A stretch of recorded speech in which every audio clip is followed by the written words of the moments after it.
back, ladies and gentlemen. The Moment in History. Today we discuss nationalism versus globalism.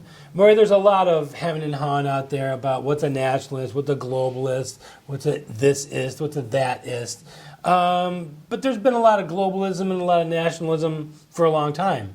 You come from a background of a nationalist. Explain more about globalism and nationalism. Well, globalism means that you're worldly oriented, that you're willing to work with other countries on a give and take basis, whereas nationalism means you have your own basic prejudices, your own. Germany is a best example. When Germany was going down the tubes, employment-wise in the early 30s, they would have taken anybody. They didn't realize they were going to take the worst human being that ever visited the face of the earth. But people, when they get desperate, will look for leadership. What happened historically, what we seem to forget, between 1945 and 1990, you had two superpowers. You had the USSR and you had the US.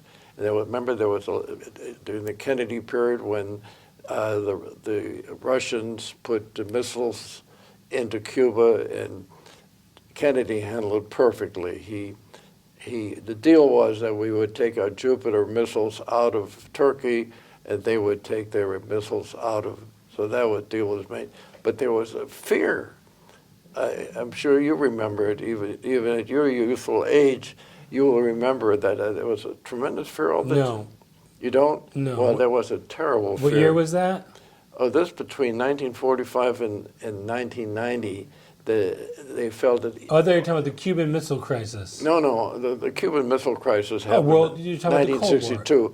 I'm talking about the Cold War. There were two countries that were ruling the world at the time that meant anything. One was U.S., the other one was USSR. Then comes 1990, great opportunity. Suddenly we thought, now Russia is dissolving the Soviet Union. They're just going to be another country.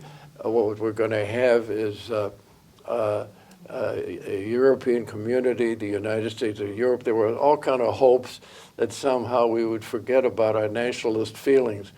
Big mistake, because... But you can't forget your nationalist. Exactly. You have cultures, you have food, you have music, you have languages. Yes, but you know what you're doing? You're being rational. This is an irrational thing. The hatred and the... Well, that's the other thing, is the hatred amongst other countries as well. Having been brought up in Germany, they hated every other country. It was only a matter of degree. They despised the French. They laughed at the British. They were just waiting for the Germans hated the Italians hated the French hated the British. And they still do. Right. And those basic anti-foreign elements are still very, very strong. And unfortunately, when we had the opportunity to really create a new world, because Russia got out of the game when they no longer were a superpower, the United States was in a perfect position to dominate the world, at least philosophically. And what happened was, nothing happened. It turned out that the European community is a joke.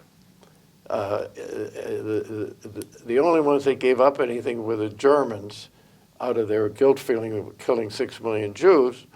That what they did is that they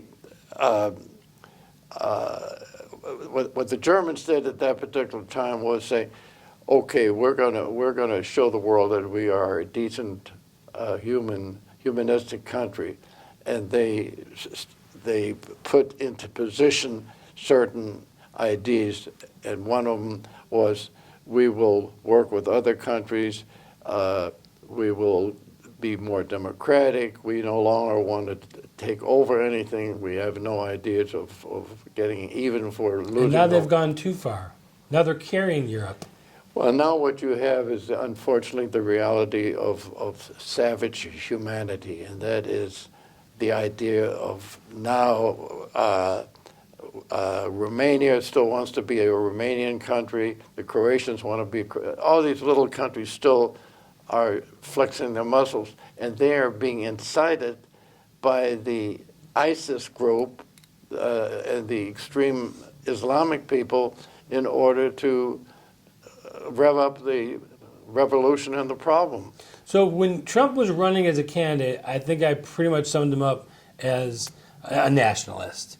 Yes. I don't know that I can say that after watching him in his first 4 months. What about you? I agree with you. I have seen no basic, I don't know what he could have done otherwise other than declare a force majeure, which means that would never happen. That means taking over the government. As long as you have a democratic form of government, you cannot impose your will on the country the way he would like to. He has to work, especially since his own party is kind of split, and on top of that, the Democrats will do anything they can to sabotage him.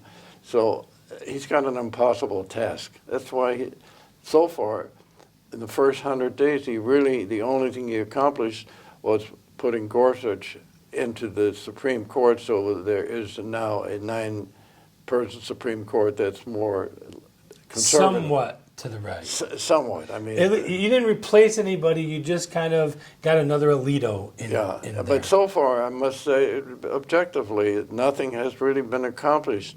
You still have the hope of the American worker that we will bring jobs back into this country. God bless hope.